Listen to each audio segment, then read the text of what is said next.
Sveiki, eteryje savivaldos rinkimai 2015 ir šį kartą laidoje dabartinis Kauno miesto meras konservatorius Andrius Kupčinskas. Labas vakaras. Sveiki visi.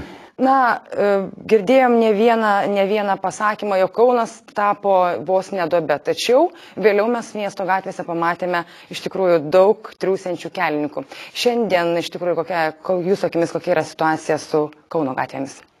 Aišku, žiemos periodas, negali visko parodyti, negali tęsti darbų, to pačio tempo, sakykime, palaikyti, kaip buvo vasaros metu arba rudens, nes atitinkamai temperatūra neleidžia dirbti gatvių tvarkymo ir asfaltavimo mechanizmams, bet iš ties aš manau, kad 2012 metais, ieškant sprendimų, kaip su gana minimaliom sąnaudom padaryti gana esminius darbus. Iš tikrųjų džiaugiuosi, kad pavyko rasti sprendimą ir organizavom viešąjį pirkimą ir buvo Kaunui pasiūlyta technologija, tokia pati kaip Vokietijoje, kaip Lenkijoje veikiančios įmonės veikia tokiais mechanizmais ir iš tiesų taip vadinama Remix technologija arba Remixeris plus, kaip paprastai ta mašina vadinama, iš tikrųjų atkeliavo iki Kauno. Tai yra sudaryta dabar 3 metams sutartis.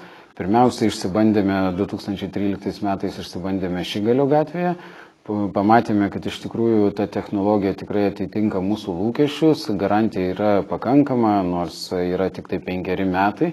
Bet matome ir pagal Žukausko gatvės, ir pagal Minkovsko, ir ankstesnės tiestas gatvės matome, kad jinai laiko kur kas ilgiau negu oficialiai duodama garantija. Nors irgi nuogastavome, kad galbūt nespėsime su Karaliaus Mindaugo gatve ar tunelio, bet pavyko ne tik tai Jonavos gatvė, ne tik tai Karaliaus Mindaugo tunelio, bet iš ties galiu pasakyti, kad darbų atlikta buvo tiek, kiek net ne visai ir planuota, nes tunelio gatvė iš viso jau buvo su klaustuku. Tai galiu patikinti, kad nemažesnis darbų frontas bus tęsiamas ir jisai vyks ir šiemet, ir planuojama ir Baršausko, ir Pramonės, ir Tito Masiulio, ir sakykime, Marijampolės plento link Rokų.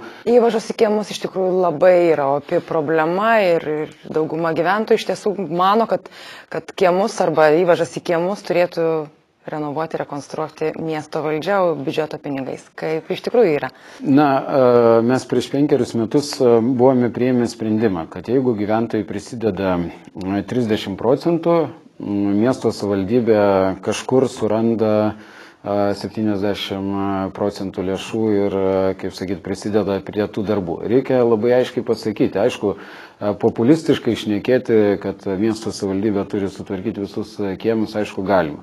Bet kiemai nepriklauso savivaldybei ir tai yra kaip ir daugiabutis, bendryje, taip ir kiemas priklauso atitinkamam namui.